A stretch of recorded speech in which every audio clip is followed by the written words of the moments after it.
Welcome back to Leaps and Hounds, our dog training podcast. We're here at the Dogs Trust Harefield with another episode. Kris Glover is here, dog behaviourist, as always, and you've got your dogs Maggie and Tink with you too. And look at Tink, she's curled up on your lap. She's looking absolutely adorable. And very sleepy, as per usual. Very sleepy. Nothing to do with the content in the podcast, we should hasten to add, because they're perfectly behaved anyway, aren't they? So thank you very much to all of you, because you've been getting in touch with your dog training and behaviour questions. Jason has got in touch with the one that we're going to focus on for this week, and it is a common one. How do you stop your dog pulling on the lead? And, you know, we all love going out for a nice walk with our dogs, but especially I think if you live in a town or a city, you've got to keep them on the lead, and it can ruin a walk if you're just being pulled around all over the place, can't it? So what would your advice be, Kris? Initially, it would be, let's teach them what we want them to do instead. So we can get them, and we're going to do a little demo later to show this, but we can reward them for being closer to us. It's also about understanding why they pull in. So if we've got a dog that is just desperate to get to the park, they can't wait, that's a highlight of their day, so therefore they want to get there really, really quickly, and we're just walking too slowly for them. I'm not suggesting that anybody needs to run along. Is that what you're saying? We need to go quicker, sprint to that park. But I think if we can understand why our dog is doing it, then it helps us to be able to put in a solution that would reduce it. So we also get some dogs that are just a bit worried about things. So they want to speed off in a direction away from the thing that they're So maybe if they're in a busy road or something, they might not like the cars. So they're thinking, I want to get out of this place quickly. Absolutely. Let's get past this as quickly as possible, because the really fun time at the park is just ahead. So we could have both of those situations going on. A little bit worried about cars, want to speed off along this road, but also I want to get to the park because that's where my friends are, that's where I get to play ball, all nice stuff happens there. So it's really about understanding why they're pulling. Is it the fact that we haven't been able to teach them from a young age that actually walking with us, next to us, close to us, without pulling on the lead is the right thing to do? Do they need to be next to us? No. Maggie will always walk by my side because she's a type of breed that is inclined to do that.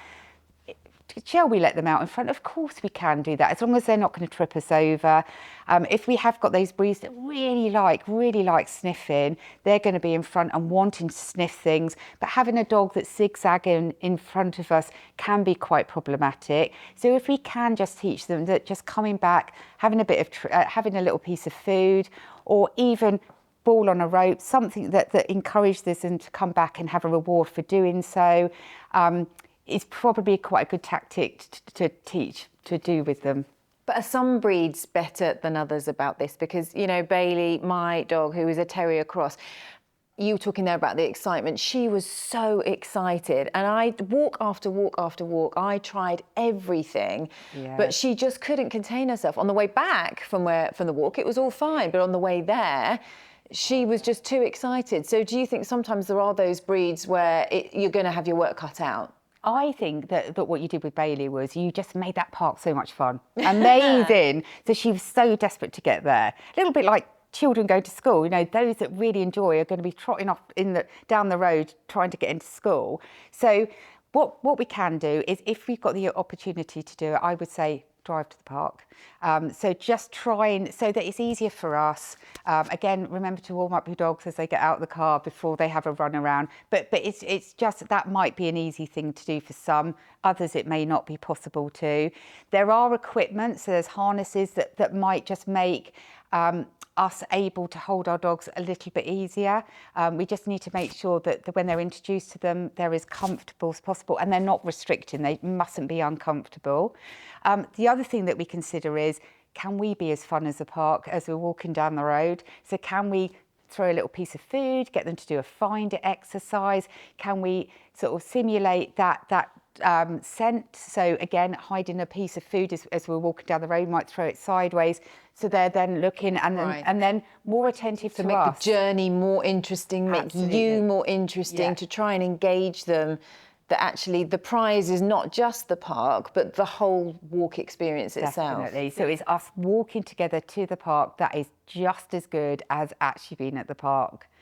So if we can do anything that encourages them to either be able to focus on us a little bit more, and also for those dogs that are worried about things and are pulling because they want to get away from, just being able to ascertain what that is and helping them to feel more comfortable around the things that they are a little bit worried by. So we will come on to one of your key techniques, but there are just a couple of others to mention, because the ones that I tried were sort of the having the bit of food, the trying to encourage them and entice them that way, which, you know, with Bailey, she was like, great, this is amazing, but actually I'm still excited. And the other one was the trying to turn in circles, because of course by carrying on walking to the park, in a sense, you're rewarding that pulling behaviour, which it works with some dogs, so sometimes it is sort of, you know, the technique that might work, but I found that the circles was just a really frustrating one for everybody, really. Makes you really dizzy as well.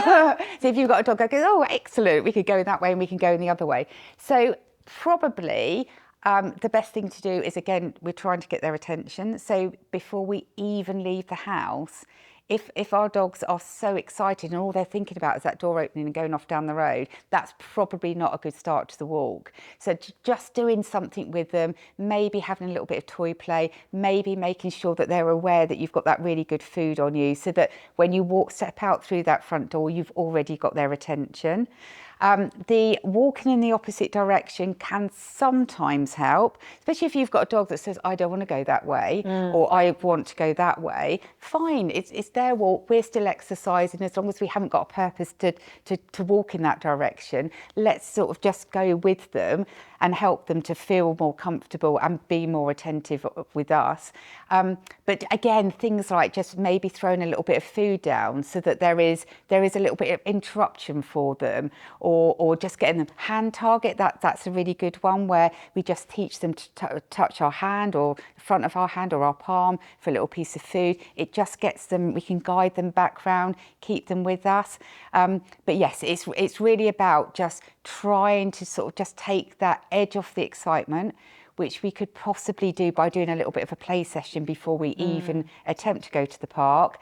If it's dangerous for us, so if we're likely to be pulled over, absolutely get some expert help in to give you some guidance with the bigger dogs. Absolutely. And I was always worried, things like, you know, if Bailey was staying at my mum's and she was taking her out for a walk, obviously if, you know, someone older or a bit more vulnerable is then walking the dog, you have a safety concern, don't you? And when you talk about things like, you know, the play beforehand, also maybe have a think about routines, because some people will get the dog ready before they get themselves ready. Indeed. Put the lead on or put the lead out, or the dog picks up on all these signals, don't they? They know exactly when the walk is coming. And by the time you've put your shoes on and your coat on, and then you thought, oh, I've got to get the poo bags and everything else, the dog's in a bit of a frenzy thinking, we're going, where are we going? Quick, aren't they? So we can either do two strategies for that. So we either can say, right, the lead and the treat bag is picked up last thing, so the anticipation doesn't build. Or we can say, actually, we've got a dog that is too excited about going out. So what we're going to do is we're going to get ourselves ready, and then we're just going to put a little food toy on the floor, and we're going to sit here and have a cup of tea and a biscuit before we leave. Oh, no. Just that to poor reduce. Dog. I know. It's like, I still want to go out. But it's important to do. Yeah, as long as you've got a dog where it reduces. Right. Because otherwise, you're absolutely right, poor dog. If you've got a dog that's going, come on, I want to go out. I've got to have a cup of tea. It's going to be 10 times worse. So dependent on the type of dog and whether the strategy of just putting on the lead last works and then we're straight out the door, or whether we've got a dog where we have had a situation where the phone's gone just as we're leaving the house and we've had to answer a call, or the Zoom call's gone and we've had to do it, and actually the dog's settled. So although they're dragging the lead around, they actually settled. That might be a good strategy, because I think we're always in a rush to get out, aren't we? And if you've got a dog that's very excited to get out, we're going to try and rush more.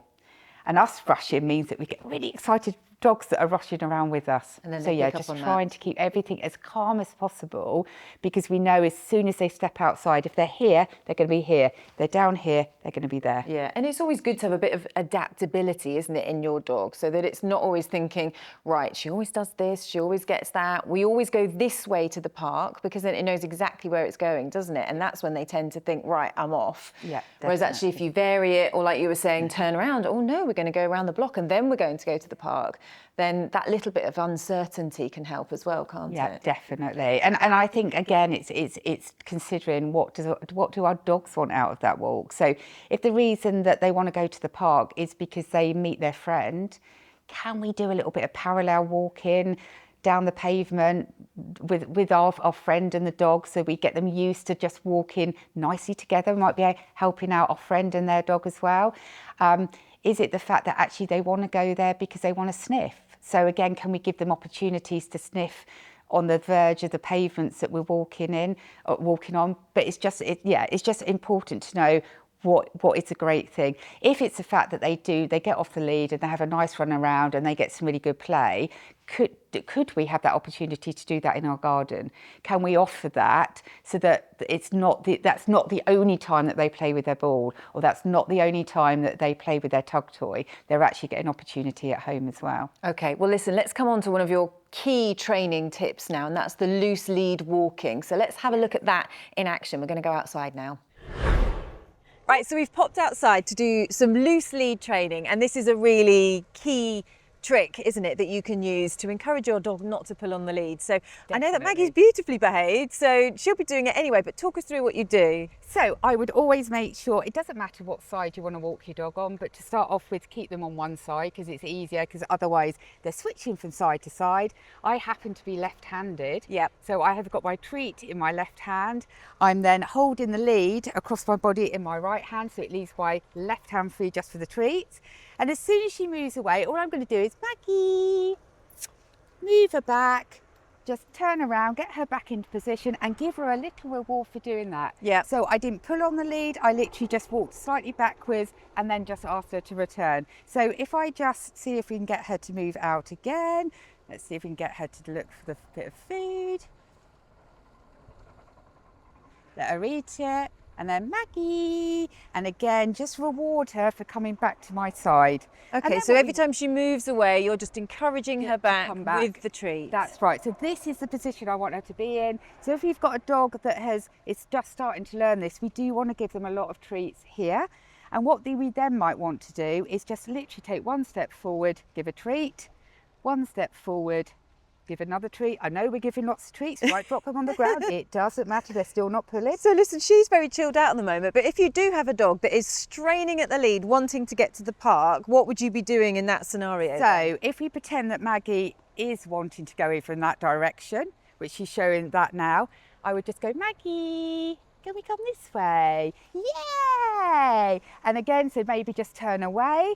And then we do want her to be able to turn back. So if she was absolutely straining towards that treat or the sniff, we could then walk her back in and allow her now to investigate. Got it. But it just means that she hasn't been rewarded at any point from pulling forward. Great. Good to know. Thank you very much, Well Kris. done, Maggie. Okay, so that was the key tip of loose lead walking in action. Extremely useful. Thank you, Kris. Just summarise for us then your top tips on how to stop your dog pulling on the lead. So let's teach them. Let's teach them what we want them to do rather than pulling. So that's what we've just demonstrated outside, which is great. Also making sure that our dogs aren't uber excited when they leave the house, so anything we can do to calm them, whether that is they have their lead on last so that they then don't anticipate as we're getting dressed that they're running around with their lead and that's increasing excitement, making sure that the special time in the park is replicated at home as well. So if they only get access to their special ball in the park and that's why they want to get to the park, so that's why they're pulling, let's give them a little bit of opportunity to do that in the house or outside in the garden if we can. Also just being aware that we have got dogs that may be pulling because they're worried about something. So if they are worried about traffic, let's ensure that we do help them to feel better about it. We can do that by basically giving them distance away from the thing that they're a little bit worried about, which could be cars, and giving them something really nice as a reward. So little bits of treats while they see the cars in the distance. And also just being aware that our dogs do comfortably walk a little bit faster than us, even little Tink. So I'm not asking anybody to be trotting down the road. Faster. But yes, I think when we start to do the loose lead walking training that we demonstrated just now, we tend to slow down because we're thinking about a lot, and that can become a bit frustrating to the dogs because they're going, okay, you've got the treat and now you've slowed down. So just as fast as we are comfortable to walk and we feel is safe to walk. But I suppose the last tip is, if there is a risk, please get an expert trainer or behaviourist in to help you. I think that's really, really important because dogs can pull us over. They can cause injury. Great advice, as always. Kris, thank you very much. Thank you so much for joining us again for Leaps and Hounds. We'll be back next week with another episode where we'll be addressing your dog behaviour questions and training concerns that you have. We'll see you then. Bye.